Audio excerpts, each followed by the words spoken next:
Welcome to Pindar Poetry. We hope you learned something new. You begin by protecting your work. Make a backup, then place the cursor at the page where numbering must start.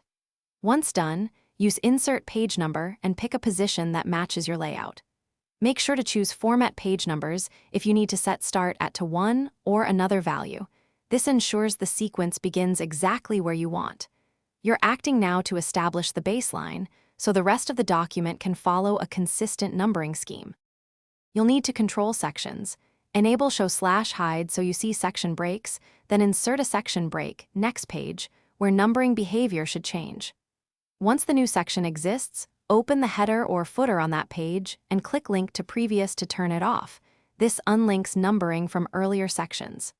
After unlinking, use page number format to set the starting number for this section. This isolates numbering rules and prevents unintended. You finish by updating fields. Press Ctrl+ and F9 so all page numbers and any TOC entries refresh. Make sure each section's header/footer is correctly unlinked. If numbers jump or repeat, check for hidden section breaks or leftover, continue from previous settings in Format Page Numbers. If you still see errors, inspect odd and even header settings or delete stray page breaks. This targeted troubleshooting fixes most issues and restores predictable numbering across your document. Thanks for watching. Consider subscribing if we helped you.